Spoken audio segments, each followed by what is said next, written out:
बारासात में पक्षी मारने वाली बंदूक से कुत्ते को मार डाला, 2 युवक गिरफ्तार।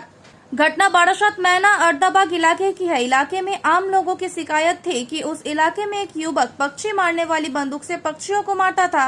स्थानीय लोग मना करने के बावजूद भी वो उनकी बातें नहीं मानता था।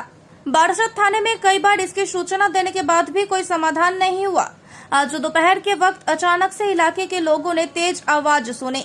तभी इलाके के लोग घर से बाहर निकले और देखा कि सड़क पर एक कुत्ते को गोली लगी पड़ी हुई है। जब इलाके के लोगों ने युवक से पूछताछ की तो युवक ने कहा कि गलती से गोली चल गई, जिससे कुत्ते की मौत हो गई।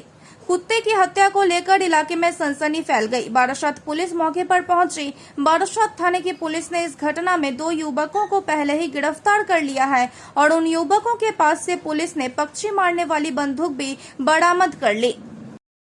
জমি কিনে বাড়ি করেছে। এর কাছে দুটো বন্দুক ছিল। কিছুদিন আগে আমাদের এখানকার একটা মানুষ এখানে মাঠে কাজ করছিল, ওপেন এখান দিয়ে বন্দুকের গুলি চালাচ্ছে, তার কানের পাশ দিয়ে আরগানের গুলি যাচ্ছে। আজকে মানে ওনার বাড়িতে নাকি ওনার ছেলে ছিল না, সেই সময় দুটো ছেলে ঢুকে বন্দুক বের করে এই কুকুরটাকে, নিরীহ কুকুরটাকে মেরে দিয়েছে। সেই জন্য এ আর প্রত্যেকটা মানুষকে পাড়া সবার সাথে ঝামেলা করে, সবার সাথে গালাগালি বন্ধ করে। আর রামনবমীতে দুখানা বন্দুক নিয়ে ওই র্যালিতে গিয়ে বন্দুক নিয়ে করছে। সেখান দিয়ে একটা বন্দুক নিয়ে নিয়েছে, আর একটা বন্দুক ছিল, ওই আর একটা বন্দুক দিয়ে এই কাজটা করলো। তারপরে পুলিশ এসেছিল। তারপরে পুলিশকে সেদিনকে রামনবমীর দিন ডাকা হয়েছিল, ফোন করেছিলাম, যেহেতু পুলিশ ওখানে মানে ওদের কাজ ছিল বলে সেদিনকে আসতে পারিনি।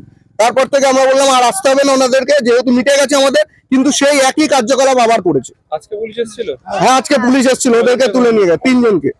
তিনজনকে তুলে নিয়ে গেছে। তিনজনকে চেনেন আপনারা? হ্যাঁ, তিনজনকেই চিনি।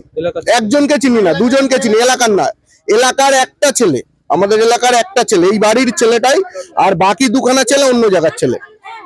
প্রতিদিন এখানে বিভিন্ন ছেলে আসে, 4 জন 5 জন 7 জন করে এখানে নেশা ভাঙ হয়, এইটাই পুরো সেলটা এই জায়গাটা।